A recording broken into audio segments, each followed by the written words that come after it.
This is David from Tumbleweed Flying Tackle, and everybody always asks me, where do I start bass fishing? So I had to come up here to Navajo Lake. This is like the bass fishing 101. It's pretty simple. I use like a size 2-ish. You know, you could use a size 1, 2-aught, up to 2-aught, down to, you know, size 10 to catch them if you're tying them on woolly buggers or whatever. I find that this one's a little bigger, or a little better, just because it has a bigger gap.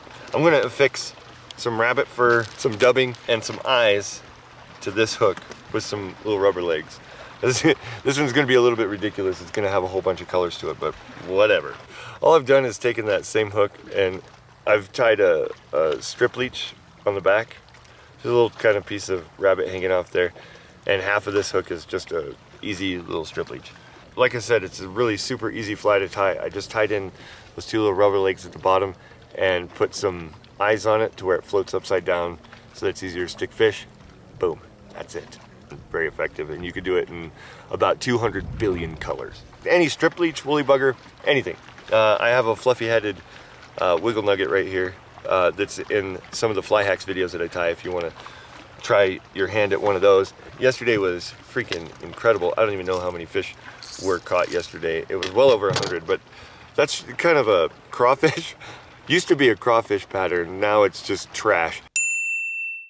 The kind of turf you're looking for, and I'm on a boat, I know, and if you're starting out fishing for bass, you probably don't have a boat, but I really want to be able to show you a bunch of different territory today that you can fish. This is the territory you're looking for.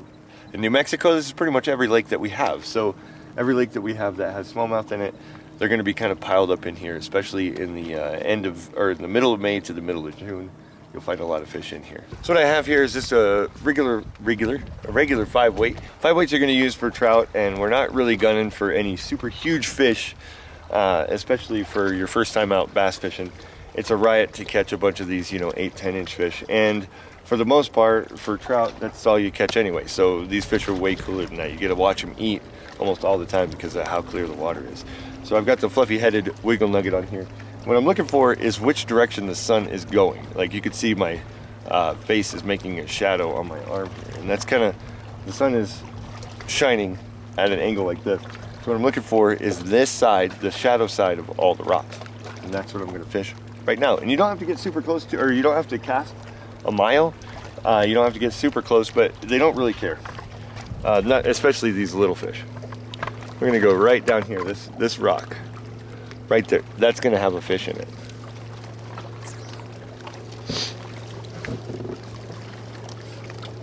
Oh, come on. There we go. That is as hard as it gets.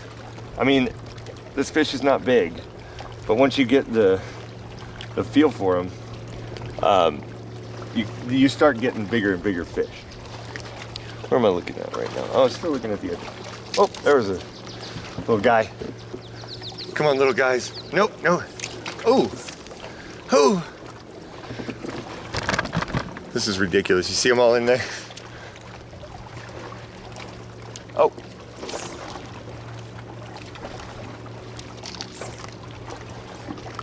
There we go. Oh, he came off. When you want to find bigger fish, usually you gotta get in tighter to your structure and deeper. So that's why I tied that other fly I tied a minute ago. Let's see if we can find something bigger. All right, so I found my larger fish. It's only about a half a pound, but using larger flies, typically in this range, that like 3-inch range to 4-inch range, you get more of a larger fish. It separates out the little guys because the gap of the hook is too big for the smaller fish, so you end up catching these over the little ones. Fish these banks and just fish right down into all the pockets of the rocks where the shade is, and see what you can pick up with a small fly. If there's some bigger fish in there, you might have one swing at it. In fact, one of my biggest fish came on a woolly bugger. If you want to get more larger fish on average, then use a wider gaped hook, and that'll keep the small fish off of your fly. They'll still try to grab it and stuff, but you won't be catching them every time, and it won't be getting in your way. You can actually get down to where you need to go. This is a little better. That's kind of most of the fish are the size of fish we're looking for here. And most of your average larger fish are gonna be right around that. I don't know, that's like 1.5 pounds or so. But what I did here, ooh, I barely had him hooked in there. Let him go. That's your fishy. And on my 5-weight, I'm using a floating line. This is just regular, typical floating line that you would find on any like combo rod or anything like that. What I've got though, and I wouldn't say that this is the reason I caught that fish, but what I've got here is that fly I tied a minute ago, but I've also got a cone head. So I put this cone head on the line so that I could get it to sink just a little bit faster past the smaller fish. And that's a nifty little trick that us fly anglers have stolen from the conventional tackle world to get the fish, or to get the flies down deeper. It doesn't really change, it doesn't effectively change the fly at all, but it does help with fishing a little deeper. And you can fish with a floating line. Going back to the floating line. With the floating line, you can fish more of a vertical presentation, and that's kind of what I'm going for here. Sometimes I'm fishing over the tops of rocks, and if you have a sinking line or an intermediate sinking line, then you'll hang up on those rocks a lot, like the fly will hang over the edge.